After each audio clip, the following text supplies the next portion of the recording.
Lot of people say, how to avoid heart attack, doctor? You think there's a block in the vessel is a cause of the heart attack? No.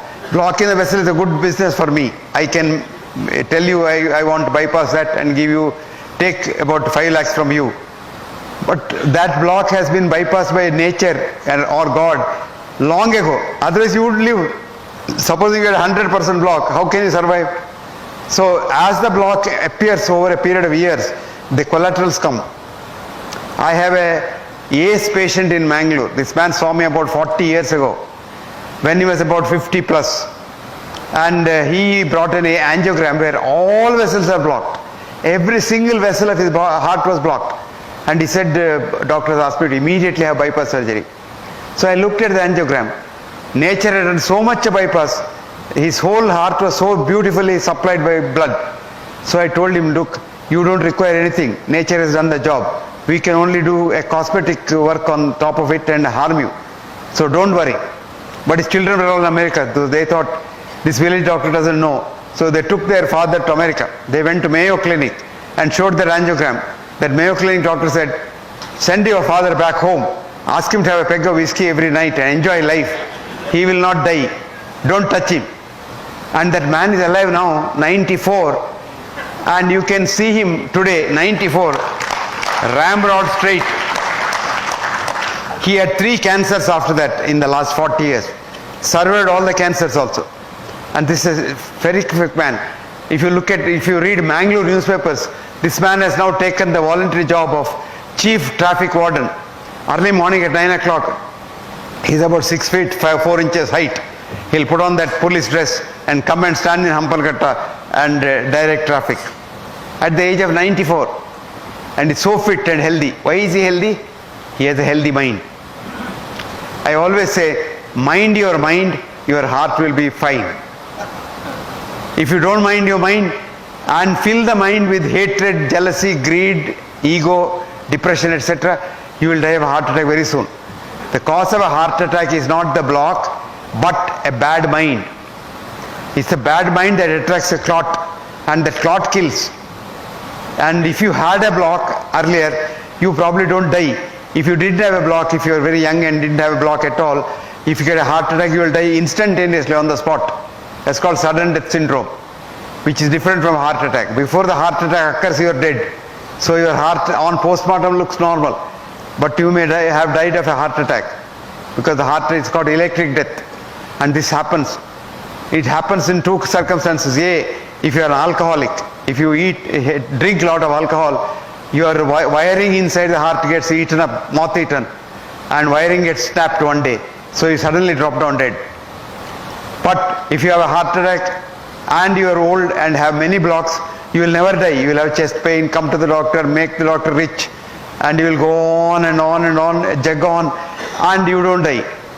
So the secret is the block in the vessel, coronary vessel, is not the cause of a heart attack. Recently they did a study in America. They took angiograms of people, lot of people, and everybody had some block. So they didn't interfere, didn't tell them, but wrote down, this man has a block in the left anterior descending artery, and if he gets a heart attack, he must have a heart attack in that territory. Like that they left and then observed them over the last 20 years. Now a few of them did have a heart attack, but never in the area where there is a blocked vessel. So blocked vessel is not the cause. Where there is an open vessel, that got a clot and that had a heart attack. But even then what happens is, we simply frighten you, because that's our business. Just now I was talking to a friend of mine sitting here, and he was saying he is absolutely fine, but his sugar level is very high. So he had a very pertinent question, very logical question. Doctor, doesn't your body get used to a higher level of sugar? I told him, yes, it does. Because he says, I'm absolutely fine. If doctors give me tablet and try to bring my sugar down, I feel miserable. I said, you are absolutely right. Because one of the greatest researchers in hypertension I told, his name was Sir John Pickering. And Pickering said, after you start a patient on blood pressure drugs, he loses all the 3 things in the American Constitution enshrined for man: life, liberty, and pursuit of happiness. Life you are not sure, because with or without drugs you may die. Liberty you don't have because you have so much of restrictions. Pursuit of happiness is the thing of the past. So If you take drugs, you become an ass. But lot of thinking doctors are there. I was telling that gentleman sitting there with me, I said there is a young doctor in Pune. I met this boy, very ingenious doctor. He has devised a method of not controlling diabetes, but curing diabetes. You have no diabetes at all. At the end of which he will give you a certificate, cured of diabetes, no treatment needed. And that certificate, and he will give you a medal, a gold medal. And he will call every year people who have done that course. And this year he called me as a chief guest. I had about 2,800 people who got the gold medal. They are called Muktotsava. In Pune he had 4 days of Muktotsava. Tripathi. Pramod Tripathi. Actually, one of the participants this year who got the gold medal from me was our former Home Minister, Sushil Kumar Shinde. And Shinde told me, sir, with about 20 units of insulin 3 times a day and 3 tablets, my sugar used to be, average used to be 240. With this boy's treatment, it has never gone beyond 110. And I'm very happy and healthy now. So this is what is possible. But unfortunately, commercial medicine is different from real scientific medicine. And if you want to know the scientific medicine, it's very easy to live a healthy life. Healthy life, if you want to live, have a healthy mind. And the word that kills you is that arrogance. Do you know who I am? I'm a high court judge. That I starts the illness. When once you say we, it starts wellness. All that you do is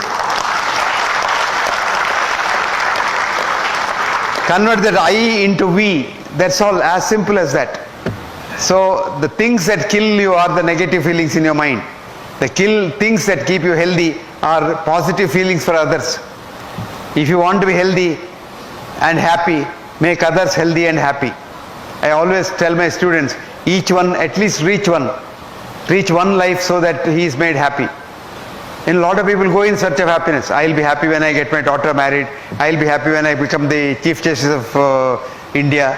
I'll be happy when I become the Prime Minister of India. You will never be happy. If you are happy today, you will be happy all your life. So happiness is a journey. Happiness is not a goal. And what is a simple formula for happiness? Tell me. Catch hold of a man who is unhappy, make him happy. And happiness will come back. Happiness and love are like the mirror, you know. Christina, an American poet, has wrote, if love is what you give away, love is what comes back each day. So it comes and hits you back. So you love another person, the world loves you. You love yourself only and don't love nobody and hate others, you kill yourself faster. So friends, convert yourself, illness to we, wellness. You will all be very healthy.